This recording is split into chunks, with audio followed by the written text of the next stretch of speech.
সুপ্রিয় দর্শক শ্রোতা, আসসালামু আলাইকুম। কেমন আছেন? এআর ডিজাইন অ্যান্ড প্ল্যানিং কনসালটেন্টের পক্ষ থেকে সবাইকে স্বাগতম। 1200 স্কোয়ার ফিট একটি ভবনের আমাদের গ্রেড বিমের রড চেক দেওয়া হচ্ছে। আপনারা দেখতে পাচ্ছেন, এখানে দেখেন যে গ্রেড বিমটি রড আমরা এখন চেক দিব। যে আমরা এখন স্টিরাপগুলো রয়েছে সেগুলো মাপ দিয়ে দেখতেছি। এই স্টিরাপগুলো এখানে রয়েছে 4 ইঞ্চি পরপর সাপোর্ট জোনে, এবং যে মিডিল জোনে যে অংশগুলো রয়েছে এগুলো 6 ইঞ্চি পরপর সুন্দরভাবে দেওয়া রয়েছে। আপনারা অবশ্যই যারা কাজ করতেছেন প্র্যাকটিক্যালে বা যারা কাজ শুরু করছেন তারা অবশ্যই সাপোর্ট জোনের মধ্যে খুবই ঘন ঘন করে রিং দিবেন এবং মিডিল জোনে একটু পাতলা করে রিং দিবেন। আর বিমটা দেখতে পাচ্ছেন, এই বিমটা আমাদের সাইজ রয়েছে 10 inch by 15 inch. 15 inch height রয়েছে এবং 10 ইঞ্চি তলা রয়েছে। আমরা এখন রিংটা মাপ দিয়ে নিতেছি যে আমাদের ক্লিয়ার কভার হিসেবে আমাদের রিং ঠিক আছে কি না।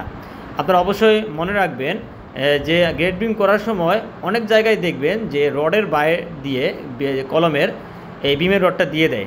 এটা কখনোই করবেন না। আপনার প্রয়োজন হলে আপনি 1 ইঞ্চি বা হাফ ইঞ্চিটি ক্লিয়ার কভার বেশি করে নেবেন, নিয়ে সম্পূর্ণ রড যে কলম আছে সেই কলমের ভিতর দিয়ে প্রবেশ করার চিন্তা করবেন, কখনোই বাইরে দিবেন না। এটা অবশ্যই মনে রাখবেন।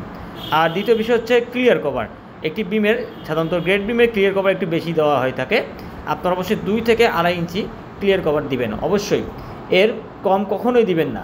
আমরা সাধারণত ফ্লোর বিমের 1.5 ইঞ্চি ক্লিয়ার কভার দেয়, কিন্তু আপনাদের বিমে এখানে গ্রেড বিমে 2 থেকে 2.5 ইঞ্চি দিবেন। আর এক্সট্রা টপগুলো যেগুলো আছে এই এক্সট্রা টপগুলো অবশ্যই L/3-তে দিবেন।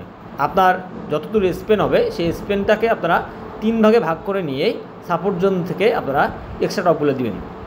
এই বিষয়গুলো অবশ্যই মনে রাখবেন। আর অবশ্যই বিমের ক্ষেত্রে বিমের যে সাইড যে শাটারিং রয়েছে এটি অবশ্যই কাঠ ব্যবহার করবেন। আর যদি শাটারিংয়ে কাঠ না থেকে থাকে তাহলে অবশ্যই আপনারা 3 ইঞ্চি সোলিং করে দিবেন, তাহলে দেখতে ভালো লাগবে। আপনারা দেখতে পাচ্ছেন, এবং পিছনের যে অংশটা আমাদের পিছনে বারান্দা রয়েছে এবং টয়লেট, সেহেতু আমরা ক্যান্টিলিভার করে দেওয়া আছে। যে বিমটি রয়েছে সেই বিমটি আমরা 4 ফিট করে বাইরে বের করে দিয়েছি। যেহেতু রাস্তার পাশেই আমাদের এই ভবনটি হচ্ছে, রাস্তার পাশ থেকেই আপনাদেরকে অবশ্যই যে নিয়ম রয়েছে সেই নিয়ম অনুসারে আপনাকে জায়গা ছেড়ে দিয়ে কাজ করতে হবে। মিনিমাম 5 ফিট জায়গা ছেড়ে দিয়ে আপনাকে এই ভবনের কাজ শুরু করতে হবে। দেখেন আমাদের পাশের যে রোডটি রয়েছে এটি 10 ফিট একটা রোড রয়েছে। রোড থেকে আমরা বিল্ডিংকে ছেড়ে দিয়ে কাজ করেছি। এই ভবনটিতে মোট 2টি বাথরুম রয়েছে, একটি অ্যাটাচ টয়লেট, একটি কমন টয়লেট।